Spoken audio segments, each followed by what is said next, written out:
Syllabus reduce किया है आपके एग्जाम्स के रिगार्डिंग, जिसमें आपको टॉपिक्स हैं कुछ डिलीटेड किए गए हैं। सबसे पहले अगर ये सोच रहे हैं बुक्स चेंज हुई है या सिलेबस चेंज हुआ है, सिलेबस भी चेंज नहीं हुआ है, बुक भी चेंज नहीं हुई है। बुक वही है, चैप्टर्स वही है, लेकिन सीबीएसई के हिसाब से उनके अकॉर्डिंग जो उसमें टॉपिक्स नीडेड नहीं है, इतने ज्यादा इम्पोर्टेंट नहीं है, उन्हें डिलीट कर दिया गया है। जिसके रिगार्डिंग 2 पीडीएफ आपको भेजी जा चुकी है साइंस की, जिसमें फर्स्ट में जो आपका सिलेबस है दिस टाइम एट प्रेजेंट उसके टॉपिक्स लिखे हुए हैं, एंड जो सेकंड पीडीएफ है जो डिलीटेड टॉपिक्स हैं जो आपने डिलीट कर दिए गए हैं उसके रिगार्डिंग वो पीडीएफ है। इसके बाद आज हम बात करेंगे, अगर मैं पूरे कोर्स की बात करूं कि आपको क्या क्या पढ़ना है, तो कुछ चैप्टर्स हैं जो कम्प्लीटली डिलीट किए गए हैं और कुछ चैप्टर्स के बीच में जो टॉपिक्स हैं वो डिलीट किए जा चुके हैं। तो इससे अच्छा होगा कि आप बार बार पीडीएफ में देखने की बजाय अगर आप बुक में मार्क कर लेते हैं उन टॉपिक्स को, या तो उन्हें मार्क्स कर लीजिए जो आ रहे हैं, या फिर उन्हें मार्क कर लीजिए जो डिलीटेड है। कैसे भी कर सकते हैं आप, जो डिलीटेड है आप उन्हें मार्क कर लेंगे तो बाकी जितना भी रेस्ट है वो आपको पढ़ना है। मैं दोनों ही बता दूंगी कि कौन सा डिलीटेड है और कौन सा डिलीटेड नहीं है। सबसे फर्स्टली बात करते हैं क्लास 10 5 यूनिट्स बनाई गई हैं।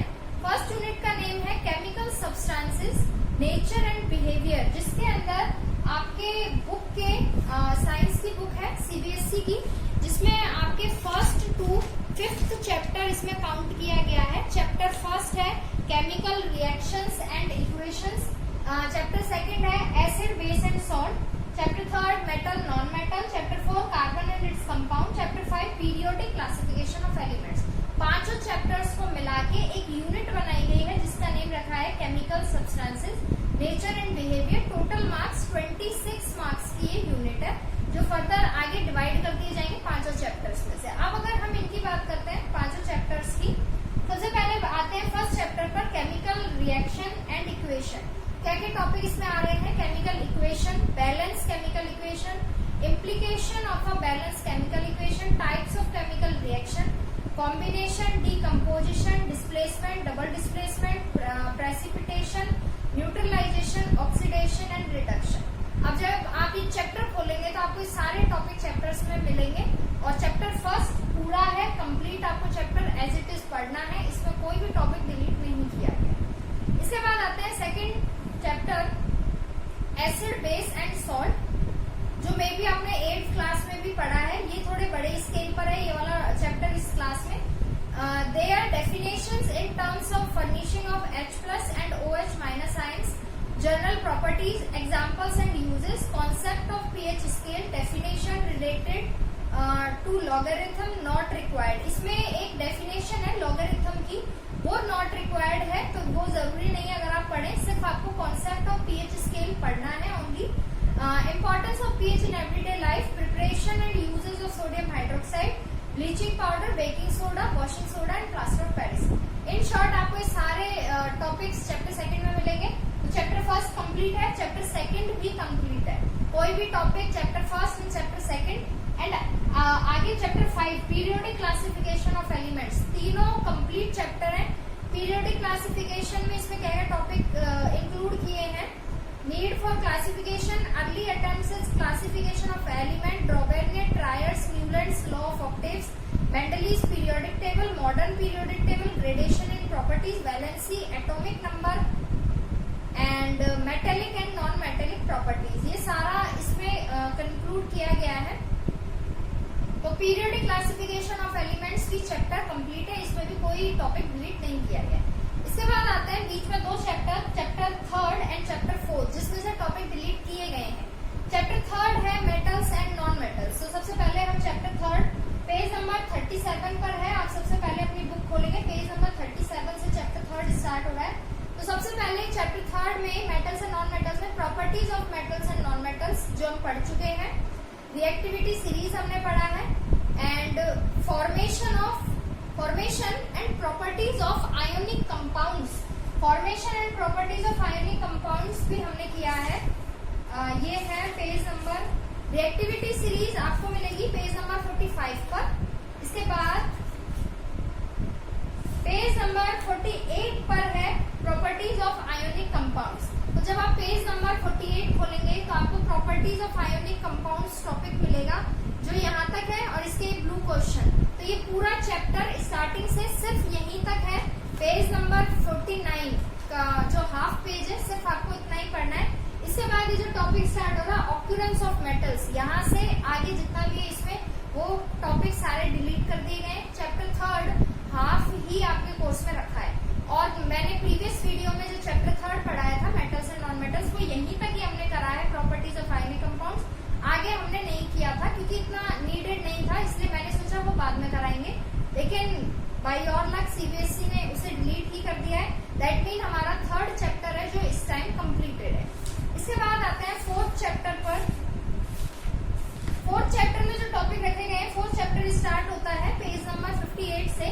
4th चैप्टर में फर्स्ट पॉइंट है, फर्स्ट टॉपिक है bonding in carbon the covalent bond, ये है टॉपिक। इसके बाद पूरा आएगा ये कंप्लीट। नेक्स्ट टॉपिक है पेज नंबर 62 पर वर्सेटाइल नेचर ऑफ कार्बन। तो versatile nature of carbon complete है। तो बस ये चैप्टर इन्होंने यहीं तक ही रखा है, ओनली 2 पेज का, सिर्फ आपको कोवेलेंट बॉन्ड का वर्सेटाइल नेचर ऑफ कार्बन सिर्फ इतना ही पढ़ना है इस चैप्टर में।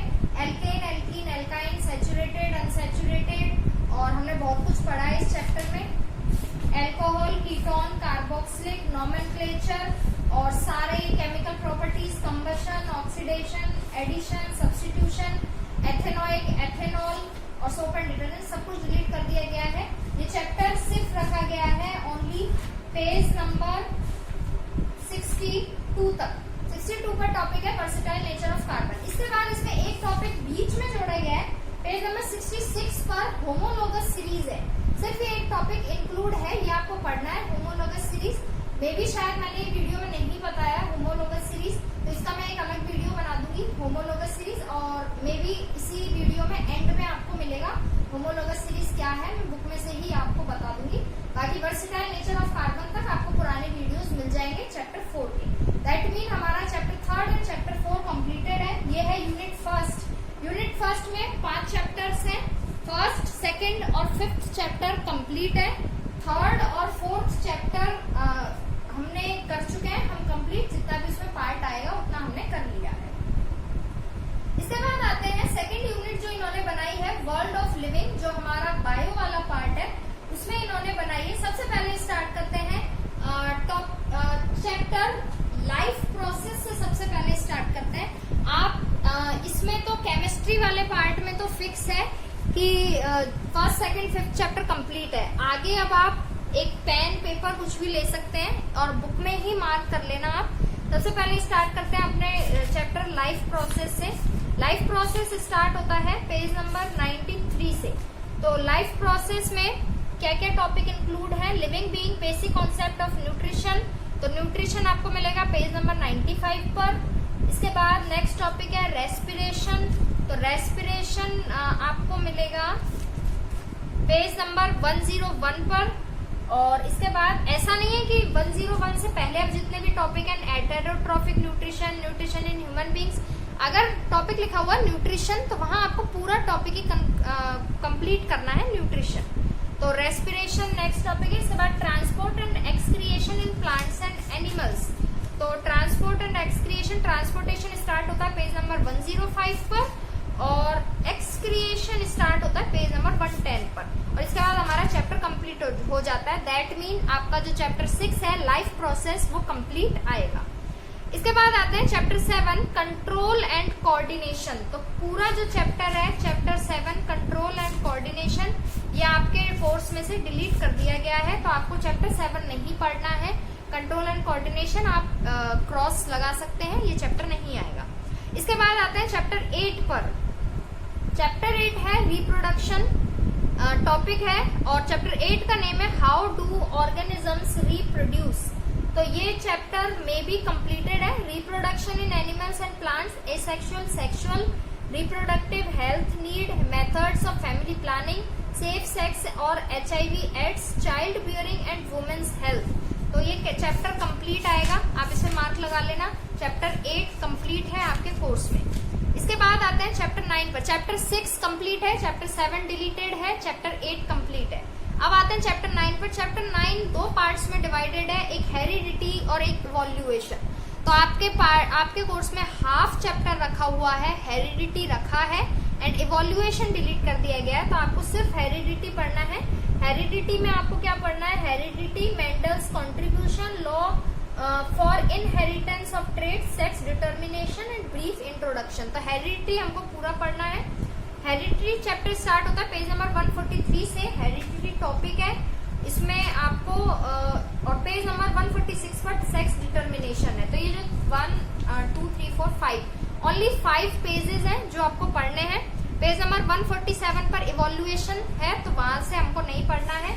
चैप्टर 9 में हमको सिर्फ 5 पेजेस हैं, एक हेरिडिटी टॉपिक है और एक सेक्स डिटर्मिनेशन टॉपिक है। 2 टॉपिक हमें इसमें कंप्लीट करने हैं चैप्टर 9 में। इसके बाद कोई भी टॉपिक नहीं है इस चैप्टर के अंदर। इसके बाद आते हैं हम चैप्टर 10 पर। तो यहाँ पर हमारा ये कंप्लीट हो जाता है सेकंड यूनिट जो था वर्ल्ड ऑफ लिविंग।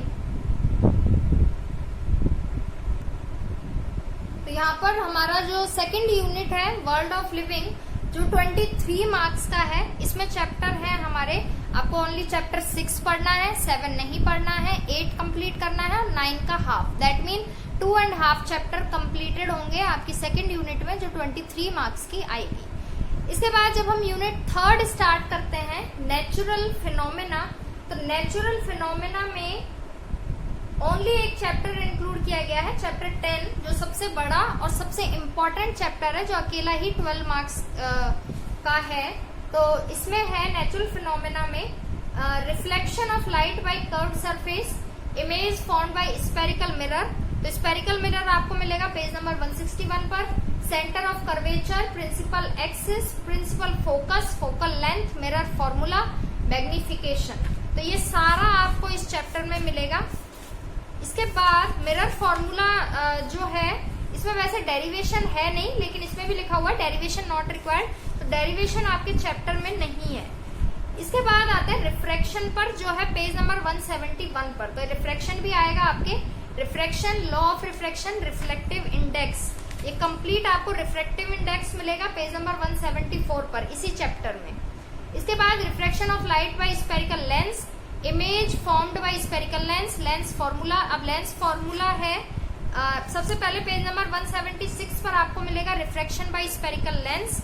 इसके बाद आपको डायग्राम्स वगैरह मिलेंगे, लेंस फॉर्मूला मिलेगा पेज नंबर 181 पर।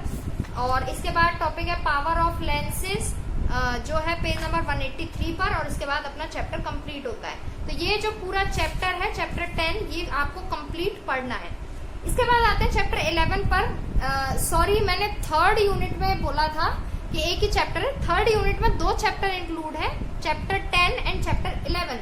चैप्टर 10 कंप्लीटेड है, चैप्टर 11 है human I and the colourful world. तो ह्यूमन आई जो टॉपिक है वो पूरा डिलीट कर दिया गया है। तो जब आप चैप्टर 11 खोलेंगे तो सबसे पहले आपको ह्यूमन आई दिखेगा, तो वो चैप्टर टॉपिक डिलीट कर दिया गया है। इसके बाद आपको पेज नंबर 188 पर पावर ऑफ अकोमोडेशन मिलेगा, डिलीटेड है। 189 पर डिफेक्ट्स ऑफ विजन मिलेंगे, मायोपिया, हाइपरमेट्रोपिया, प्रेसबायोपिया, ये सब डिलीट कर दिया गया है। इसके बाद जब हम आते हैं पेज नंबर 191 पर, तो ये जो टॉपिक है ये प्रिज्म वाले, रिफ्रैक्शन वाला, तो ये टॉपिक चैप्टर 10 के ही है। दैट्स वाई इसे एक ही यूनिट में इंक्लूड किया गया है। तो ह्यूमन आई वाले जो चैप्टर में आपको ह्यूमन आई वाला टॉपिक डिलीटेड है, ये वाला चैप्टर पूरा डिलीट नहीं है। पेज नंबर 191 के आगे का चैप्टर आपको पढ़ना है। 191 पर है refraction of light through a prism, ये टॉपिक आएगा।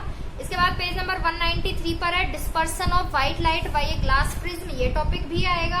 पेज नंबर 194 पर है एटमॉस्फेरिक रिफ्रैक्शन, ये टॉपिक भी आएगा। ट्विंकलिंग ऑफ स्टार्स भी है, एडवांस सनराइज भी है, सनसेट भी है, स्कैटरिंग ऑफ लाइट भी है, ट्रिंडल इफेक्ट भी है। मतलब ये चैप्टर कंप्लीट जहां तक होगा वहां तक है।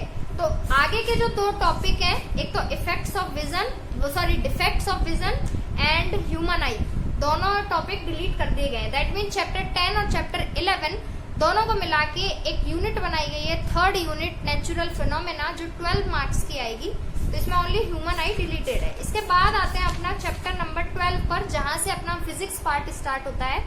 इलेक्ट्रिसिटी है चैप्टर 12। यूनिट का नेम रखा है effects of current. Effects of current unit का नेम है, 14 मार्क्स ये कवर करेगा। तो इसमें क्या है, इफेक्ट्स ऑफ करंट में सबसे पहले चैप्टर 12 इलेक्ट्रिसिटी, जिसमें इलेक्ट्रिक करंट स्टार्ट हो रहा है पेज नंबर 199 से, जहां से चैप्टर स्टार्ट है। इसके बाद electric potential and potential difference आएगा, सर्किट डायग्राम है, ओम्स लॉ है। इसके बाद फैक्टर्स हैं जो अफेक्ट करेंगे रेजिस्टेंस को। इसके बाद resistance of a system of resistors आएगा, रजिस्टर्स इन सीरीज 210 पर है, पेज नंबर 210। पेज नंबर 213 पर रजिस्टर्स इन पैरेलल, ये भी आएगा। इसके बाद page number 216 heating effect of electric current, ये भी आएगा। पेज नंबर 218 प्रैक्टिकल एप्लीकेशंस आएंगे। पेज नंबर 219 इलेक्ट्रिक पावर, ये भी आएगा। इसके बाद ये चैप्टर यहाँ पर कंप्लीट हो जाता है। दैट मीन जो हमारा चैप्टर 12 है ये आपको कंप्लीट करना है। चैप्टर 13 है magnetic effects of electric current. इसमें हमें क्या क्या पढ़ना है, magnetic field and field lines, page number 224 ये आएगा, यहाँ से चैप्टर स्टार्ट होगा। इसके बाद ये आगे जाएगा, कंप्लीट चैप्टर आएगा 229 पेज नंबर पर, magnetic field due to a current in a solenoid. Page number 230 पर force of a on a current carrying conductor in a magnetic field, ये भी आएगा।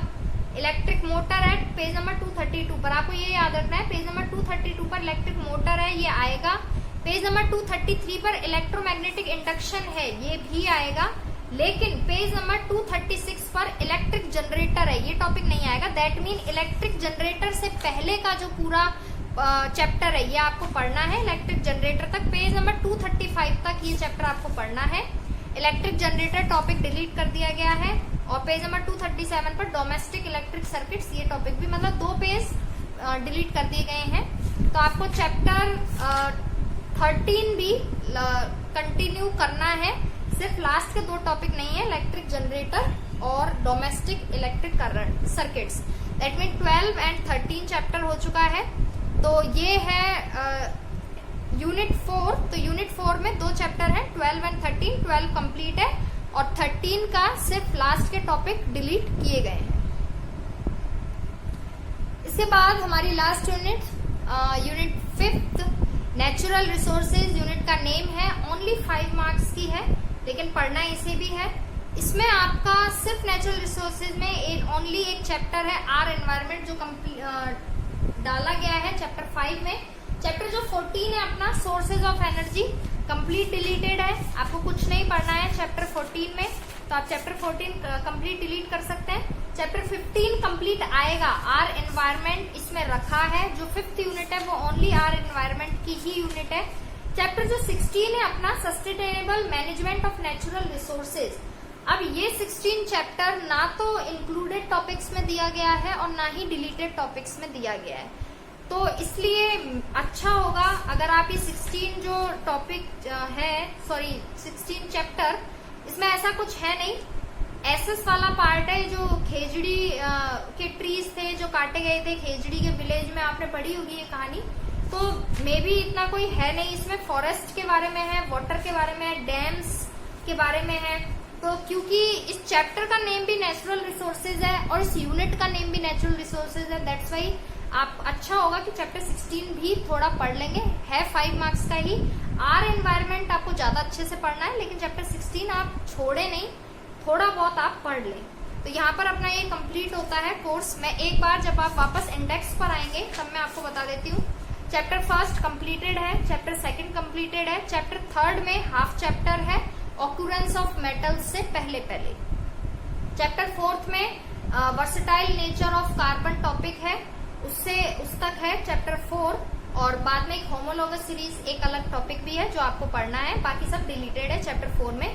चैप्टर 5 कंप्लीट है, चैप्टर 6 कंप्लीट है, chapter 7 deleted है, chapter 8 complete है, chapter 9 heredity and इवोल्यूएशन में से इवोल्यूएशन हटा दिया गया है, हेरिडिटी पढ़ना है आपको। चैप्टर 10 कंप्लीट है, रिफ्लेक्शन और रिफ्रैक्शन। चैप्टर 11 में 2 पार्ट है, ह्यूमन आई, तो ह्यूमन आई हटा दिया गया है, आगे जो रिफ्रैक्शन से स्टार्ट हो रहा है जो चैप्टर, वहां से पढ़ना है आपको। चैप्टर 12 इलेक्ट्रिसिटी कंप्लीट है। Chapter 13 magnetic effects of electric current, ये आपको पूरा पढ़ना है। एंड में जो इलेक्ट्रिक जनरेटर है और डोमेस्टिक वाला एक टॉपिक है, वो 2 टॉपिक नहीं आएंगे, बाकी चैप्टर 13 भी पूरा करना है। Chapter 14 sources of energy complete delete कर दिया गया है।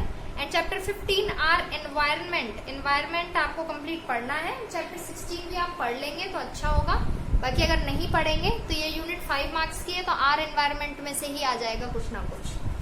लेकिन अगर आपको 100 ऑफ 100 गेट करने हैं तो दैट मीन आप चैप्टर 16 भी पढ़ लें। तो यहाँ अपना कंप्लीट होता है कोर्स की बात, क्या आएगा क्या नहीं आएगा। इसके बाद बात करते हैं पेज नंबर 66 जब आप निकालेंगे तो आपको एक टॉपिक मिलेगा होमोलॉगस सीरीज, तो हम उस टॉपिक को कंप्लीट करेंगे, होमोलॉगस सीरीज वाले टॉपिक को।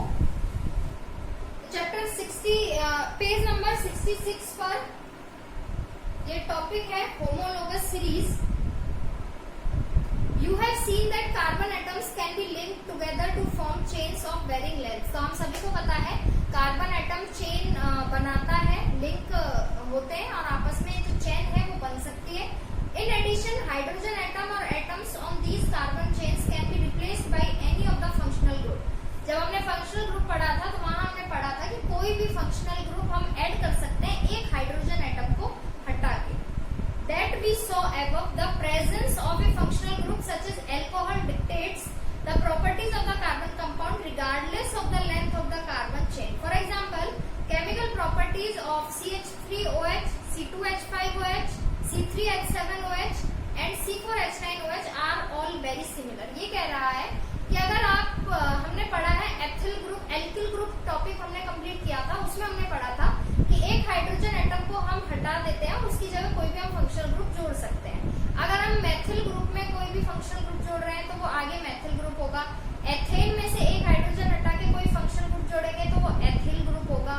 ऐसे ही प्रोपिल ग्रुप कुछ भी बना सकते हैं। तो इसने बोला है कि अगर फंक्शनल ग्रुप सेम है और आगे के कार्बन नंबर ज्यादा है, पहले 1 है, बाद में 2 कर दिए कार्बन, बाद में 3 कर दिए, लेकिन फंक्शनल ग्रुप सभी में OH रखा है, तो वो सभी जो होंगे वो सारे ही होमोलॉगस सीरीज के अंदर आएंगे। उनकी जो प्रॉपर्टीज होंगी वो सेम होंगी।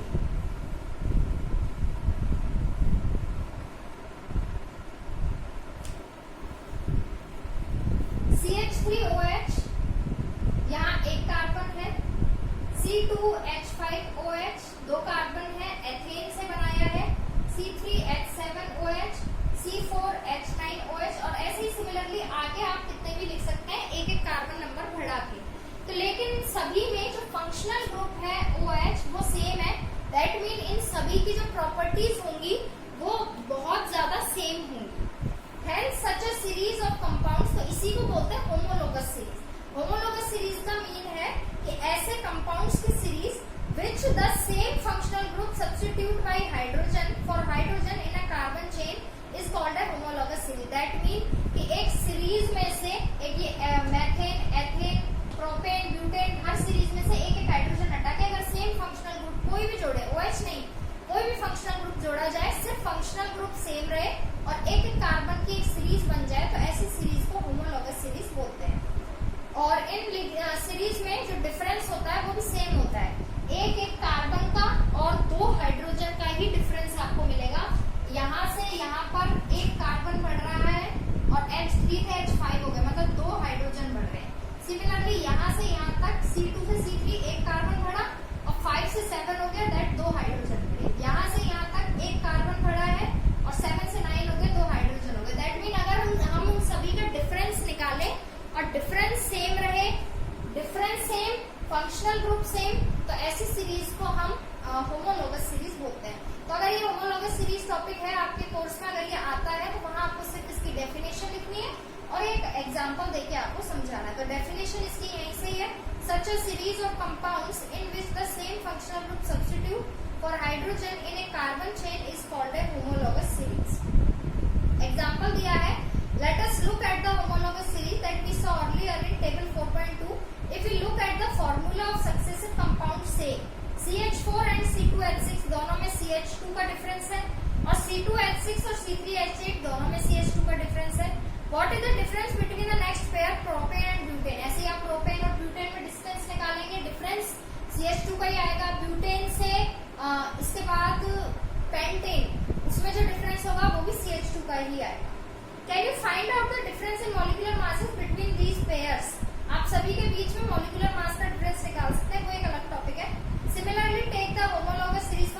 एल्कीन्स, अब जैसे ही हमने एल्केन्स के लिए लिए है, आप एग्जांपल एल्कीन्स के लिए भी ले सकते हैं।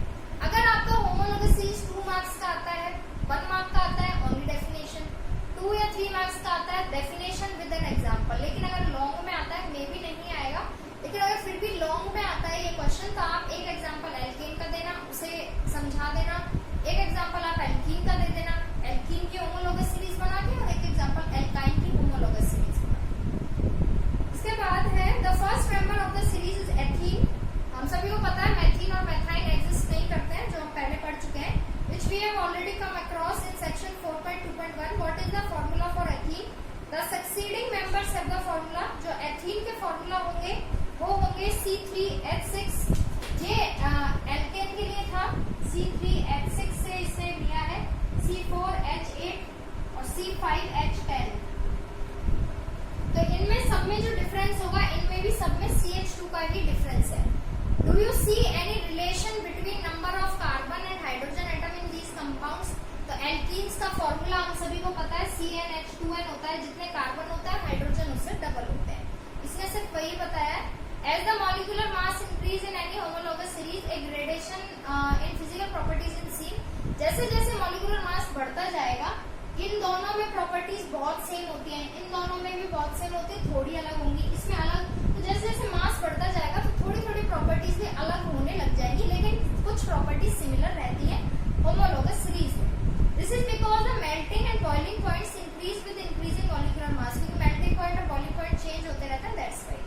Other physical properties such as solubility in a particular solvent also show a similar gradation, but the chemical properties which are determined solely by the functional group remain similar in a homologous series. तो यहाँ पे बस ये topic complete होता है अपना